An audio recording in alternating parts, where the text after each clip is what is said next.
వారసత్వ నగరం ఓరుగల్లు, కవులకు కళాకారులకు పుట్టినీళ్లుగా వరంగల్ ప్రసిద్ధి. అయితే ఇక్కడ కల్చరల్ ఈవెంట్స్ చేసుకోవడానికి సరైన వేదిక లేని పరిస్థితి. ఈ నేపథ్యంలోనే కాళోజీ కళాక్షేత్ర నిర్మాణ పనులు 8 ఏళ్లుగా నడుస్తూనే ఉన్నాయి. దీంతో రాష్ట్ర ప్రభుత్వం కూడా యుద్ధ ప్రాతిపదికగా ఈ పనులన్నీ కూడా పూర్తి చేయాలని ముఖ్యమంత్రి రేవంత్ రెడ్డి ఆదేశించారు. ప్రస్తుతం కాళోజీ కళాక్షేత్ర పనులు ఏ విధంగా జరుగుతున్నాయి, ఎప్పటి వరకు ఇవి పూర్తి అవుతాయి తెలుసుకునే ప్రయత్నం చేద్దాం.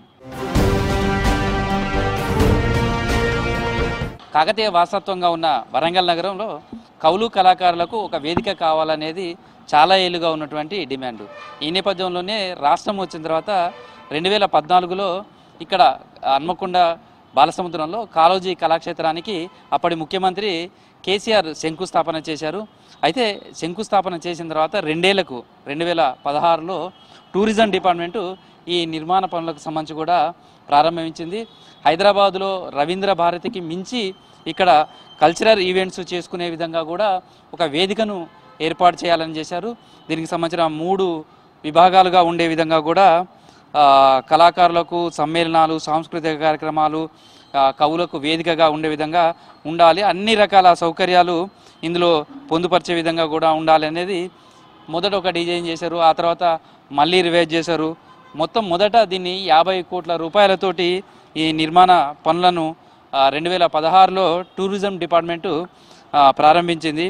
అయితే చాలాసార్లు కూడా అప్పటి ప్రభుత్వం దీన్ని ప్రతిష్టాత్మకంగా తీసుకున్నాం, ఖచ్చితంగా కాళోజీ కళాక్షేత్రాన్ని వరంగల్ వారసత్వ నగరంగా ఉంది, ఇక్కడ అందుబాటులోకి తీసుకొస్తామని చెప్పారు. దాదాపు 7-8 సంవత్సరాలుగా అనేక అడ్డంకులు కాళోజీ కళాక్షేత్రానికి సంబంధించిన నిర్మాణ పనుల్లో స్పష్టంగా కనిపించిందని చెప్పచ్చు.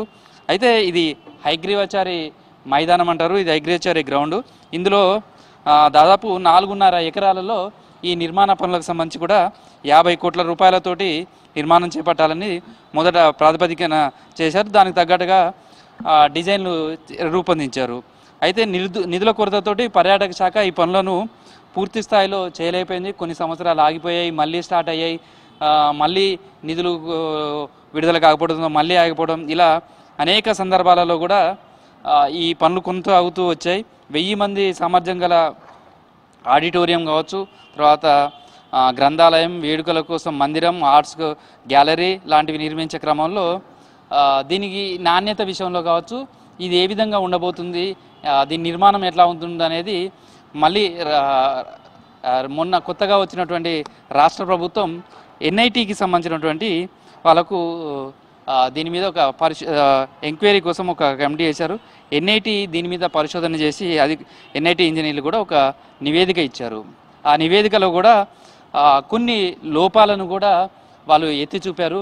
ఎన్ఐటీకి సంబంధించినటువంటి ఇచ్చిన నివేదికలో నిర్మాణాల్లో ఉన్నటువంటి నాణ్యత విషయంలో కావచ్చు, ఇక్కడ ప్రధానమైనటువంటి పిల్లర్ల విషయంలో కావచ్చు కొన్ని లోపాలు లేవనెత్తడం, దీంతో మళ్ళీ వాటిని సరిచేసే పనులు ప్రారంభించారు. ఆ పనులు ఎట్లా ఉన్నాయి, అసలు అప్పుడు ఎన్ఐటీ ఇచ్చినటువంటి నివేదిక ఆధారంగా మళ్ళీ పనుల రివైజ్ ఏ విధంగా ఉంది కూడా తెలుసుకునే ప్రయత్నం చేద్దాం.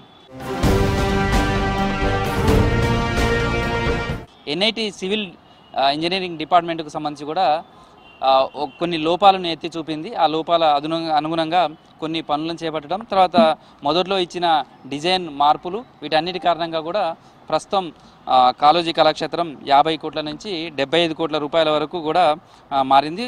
రెండోసారి ఈ డిజైన్లను కూడా మార్చడం జరిగిందని చెప్పచ్చు.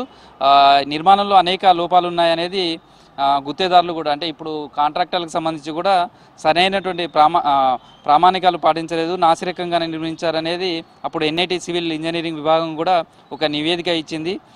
దాని అనుగుణంగా కొన్ని మార్పులు చేయాలని చెప్పింది. ఆ మార్పుల అనుగుణంగా కూడా ఈ నిర్మాణ పనులు కూడా మళ్ళీ స్టార్ట్ అయినాయని చెప్పచ్చు. ప్రధానంగా 4 స్తంభాలకు సంబంధించి ఇవే కనిపిస్తున్నాయి. వీటన్నిటి కూడా పటిషన్ చేసేందుకు రెట్రో ఫిట్టింగ్ చేయాలని సూచించారు. దానికి అనుగుణంగానే రెట్రో ఫిట్టింగ్ ద్వారా ఈ పిల్లర్లన్నింటినీ కూడా మళ్ళీ పటిష్టం చేయడం జరిగింది. గోడలకు ఊతమిచ్చే అనేక కాలంలోకి సంబంధించి కూడా అడ్డదిడ్డంగా కట్టారు కాబట్టి వాటిని కూడా మార్చాలంటే అవన్నీ కూడా మార్చడం జరిగింది. అదేవిధంగా పోర్టికో నిర్మాణం సంబంధించినటువంటి అనేక కాలంలో కూడా నాసిరకమైనటువంటి కాంక్రీట్ను వినియోగించారనేది కూడా కాళోజీ కళాక్షేత్రాన్ని ఖచ్చితంగా ప్రజాకవి కాళోజీ నారాయణరావు జయంతి రోజు సెప్టెంబర్ 9 నాడు ప్రారంభించే విధంగా కూడా పనులన్నీ కూడా పూర్తి చేయాలనేది ఆదేశించారు. ఆ వైపుగా కూడా కావచ్చు, ఇటు జిల్లా యంత్రాంగం కూడా స్పీడప్ పనులు చేసింది. స్థానిక ఎమ్మెల్యే నాయన రాజేందర్ రెడ్డి కూడా దీన్ని పర్యవేక్షిస్తున్నాం. ప్రస్తుతం ఎమ్మెల్యే మంత్రులను ఆయన మాట్లాడదాం. అంటే దాదాపు దశాబ్ద కాలం అయింది ఈ నిర్మాణ పనులు చేపట్టి కూడా. వరంగల్ అనేది హిస్టారికల్ ప్లేసు, కల్చరల్ యాక్టివిటీస్కు చేయడానికి ఈ భవనం అనేది ప్రారంభించారు. 10 ఏళ్ళు దాదాపు ఈ నిర్మాణానికి సంబంధించినటువంటి పనులు కొనసాగుతున్నాయి.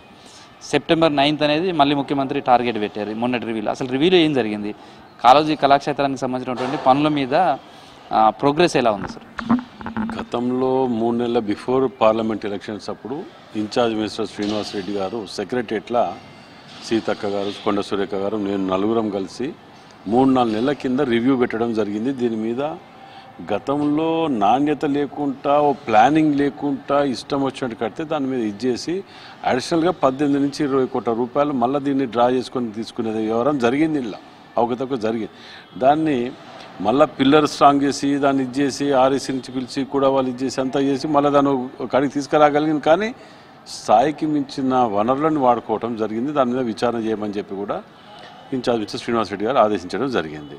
అప్పటికెళ్ళి మేము వర్క్ స్పీడ్ చేయండి, ఆ ఫండ్స్ ఏమైనా ఇది చేస్తామని. ఇంకోటి కన్ఫ్యూజన్ ఏం పెట్టినంటే, గతంలో టూరిజం వాళ్ళు కూడా వాళ్ళు చేస్తారని, కూడా వాళ్ళు టూరిజం వాళ్ళు చేస్తారని చెప్పి దీన్ని కాలయాపన భయంకరంగా చేశారు దీన్ని.